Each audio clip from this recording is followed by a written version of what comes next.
Hey guys, it's Marcy. I've been doing a little professional development and I love Brene Brown. She talks a lot about putting yourself out there and being vulnerable. So I wanted to kind of just take some of the stuff I pulled from a couple videos and put them together and how I apply them to this business and maybe how you can too. So she starts out by stating that connection is why we are here, but in order to get like a true, genuine connection with people, you have to be seen and take chances. Hello, you're in this business. Um, and the one thing that separates those who have a strong sense of love and belonging and those that are struggling with it um, is that the ones that have it believe that they're worth it. So you're going to see some people that are really successful with this business and it just comes across as second nature to them. Um, or when you're new, you're struggling with it at times, unless you're,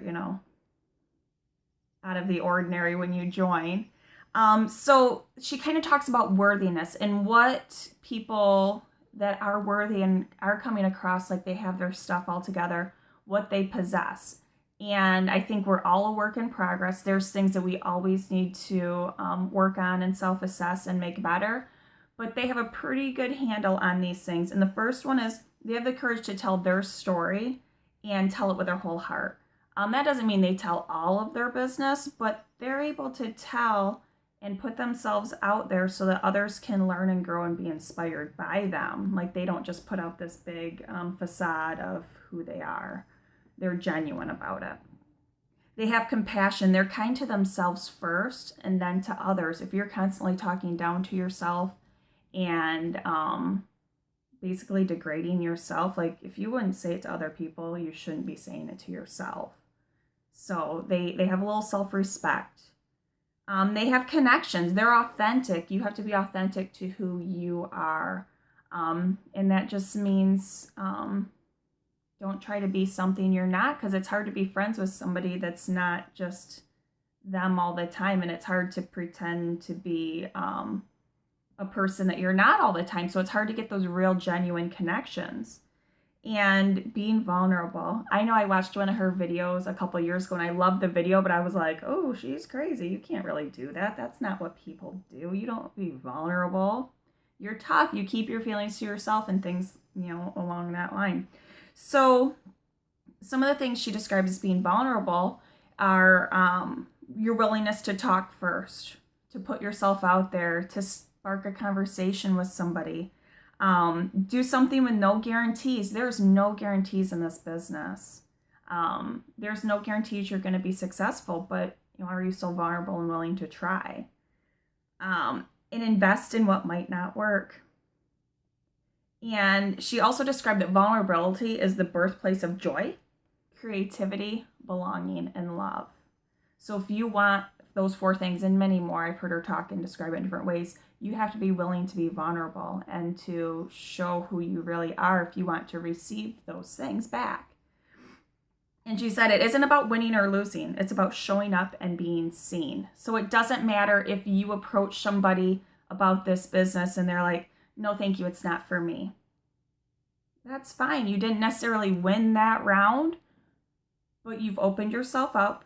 You found out it didn't kill you, so you're going to do it more. So you're growing and just becoming better. And guess what? They might change their mind after they keep watching you too. And we try to stay small to avoid the criticism, to avoid what people are going to think. And we all have the critics, and we just have to recognize them. When you're going into the arena, how she describes these things where you're putting yourself out there, you have to know that there's going to be critics. And so she recommends recognizing who they are, the voices, different voices that you're going to hear in your head. She said there's going to be shame, telling you that you're not enough. Your mind's going to be telling you, like, you're not enough for this. This can't be for you. Or the ones when you're feeling really good saying, like, who do you think you are? Like, who do you think you are having all of this good stuff? Like, what did you do to deserve this? So that one you need to, squelch down. And then there's scarcity. You're going to be thinking, what am I doing that's original? Because there's a lot of us at Works people. What am I doing that's original? I won't post it because what I'm posting is not original. I won't say something because, it's not original. I just borrowed it from somebody. So I won't even say anything. or so many do it and they know more, they're better at it, they've been in it longer than me, their rank's higher, so I'm not even going to try. Well, we all started out with the same $99 box and not knowing what we were doing. And what am I adding? What am I adding to the world or to the group or whatever? So instead of putting yourself out there and being scared that you're not actually contributing, you do nothing at all, and then you for sure aren't bringing anything to the table. And then there's comparison. It's easy to compare. We talk about it a lot, I know. So I'll just keep the story to myself because like what I went through is not as bad as what so-and-so went through. So it's not even worth talking about my story. Or my story was so bad when I joined. Like I don't even want to put it out there because, I don't want to put it out there. Or my results aren't as good as so-and-so's, so I won't share them because it doesn't even matter. We'll just share so-and-so's results because they're way better and that'll get me more customers. No, you're just talking yourself out of doing what you know you need to be doing.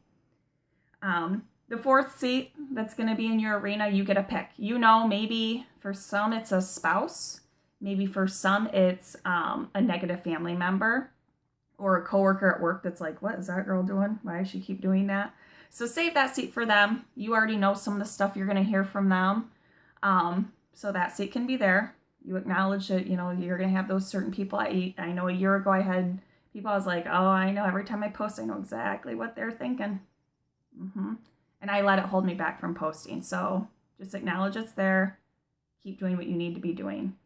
And then there's a seat for you because we all have these grand ideas of who we're supposed to be in the world. What looks good, what fits in this cookie cutter world. And so then we think we have to get rid of all the stuff that makes us different or that makes us stand out or unique. And we all know, I think deep down, that we don't need to do that. What's unique and what's special about you is what draws people to you. So instead of listening to that voice, you need to tell it a few things. And she quotes Theodore Roosevelt. And so I'm going to read it, what it said. It is not the critic who counts. Let me paraphrase back. This is about the arena that we're going into every time we put ourselves out there. Every time you blitz somebody, you post on Facebook, you do a rap party, you are going into the arena.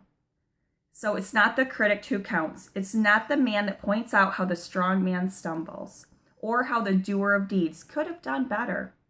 The credit belongs to the person who's actually in the arena, whose face is marred with blood, sweat, and dust, who at best in the end knows the triumph of high achievement, and at the worst, if he fails, he failed daring greatly. And she said, if you are not in the arena also getting your ass kicked, I'm not interested in your feedback. So how I look at that is if you're not posting on Facebook, if you've never hosted a rap party, I don't want to hear how I could have done it better if you've never done it. If you are not willing to post on Facebook, I don't need you criticizing how I choose to post. If you're not trying to make your life better for you and your family, I don't need you criticizing how I'm doing it with mine. And we all have maybe those friends or family or, acquaintances.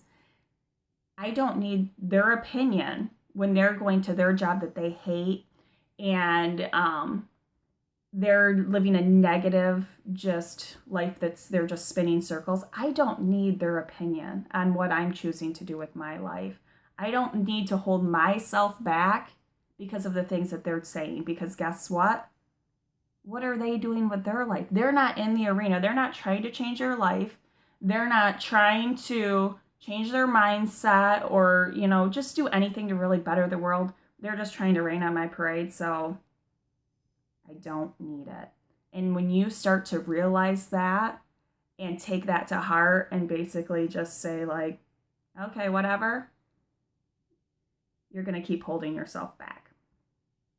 And she had said before we enter the arena, so before you make a post, before you go and blitz somebody, before you go and host a rap party or jump on a Zoom chat or whatever, you're going to have fear. You're going to be scared. You're going to have self-doubt. You're going to wonder, can I actually do this? What if I screw up? You're going to compare. What if I don't do it as good as so-and-so? You're going to be anxious and have those nerves and uncertainty because you never know how things are going to turn out. So you're going to be uncertain. So you armor yourself up to avoid going out there, was what the old you would do. And you're not going to do that anymore. You're not going to listen to those voices and critics and let them shut you down from doing what you need to do. Because again, if you listen to those critics, you're going to stay small and nothing will change. Nothing will change. And she acknowledges, it's scary to show up and to have all of these thoughts. It is. I mean, before I even still post stuff now, it's like, oh, well.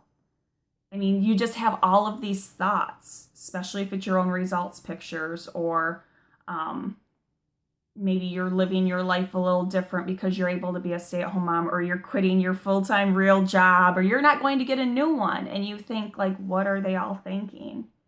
But what's even scarier is if you quit doing what you're supposed to be doing for this It Works business, and then you'll have to wonder what would have happened if you would have shown up and you had actually been seen.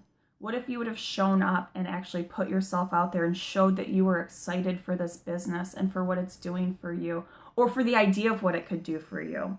And, what could have been different? Like, I didn't work my business for 7 months. I didn't put myself out there. I listened to the critics.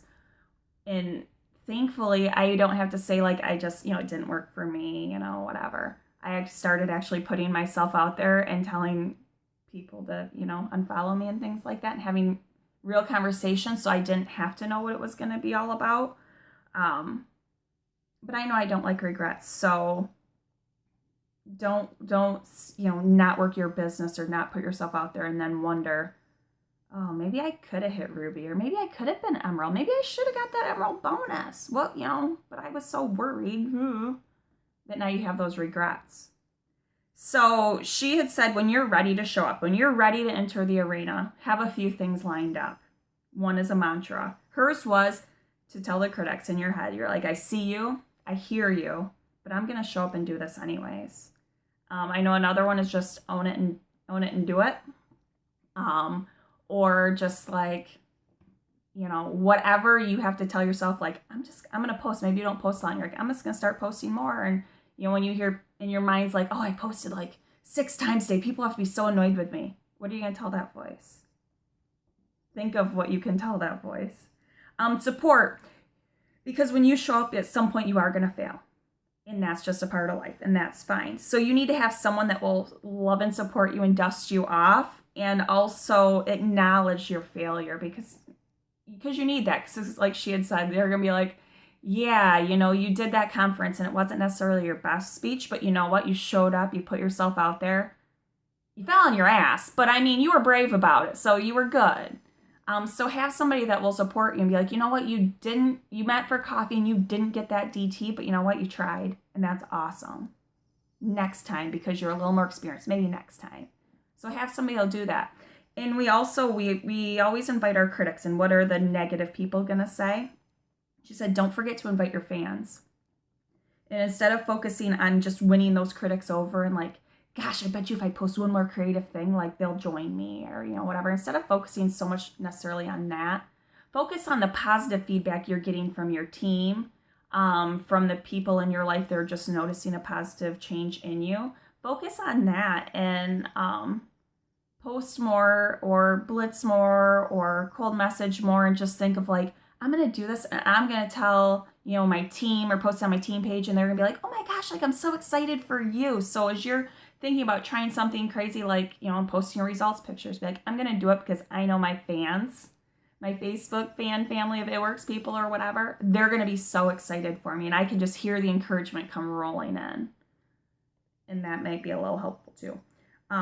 So when you say that you want to show up and you want to be seen and you want to grow your business, there's only the one guarantee that you will hear no from people. It's going to happen. You might be unfriended. People will judge you because they don't understand what we're doing. They don't understand what it's like to be surrounded by positive people. And you will at some point question your sanity. I promise you. And if you don't, you might be a little crazy. But without that, without putting yourself out there and being seen, you also don't get to experience the joy of watching people be successful, the people that joined you, or watching sideline people that you've built relationships be successful. It's so positive and empowering to watch other people changing their lives. You also won't get to know the power of creating something, the power of creating a team, the power of creating a legacy for your family. And you won't get to feel the sense of belonging. You might have been part of groups and different things before, but there's something so special about this It Works group of people that when you're vulnerable and you really start putting yourself out there and letting people get to know you, the authentic you, and they get to know and love you, that's pretty powerful stuff. And you can't have that if you keep holding yourself back. And with that, and the sense of belonging is the unconditional love and support that you get from the team. So get in the arena, acknowledge you have critics there, but don't let that hold you back, and just have a few tools in your tool chest to help you get through the hard times. I love you guys. Bye.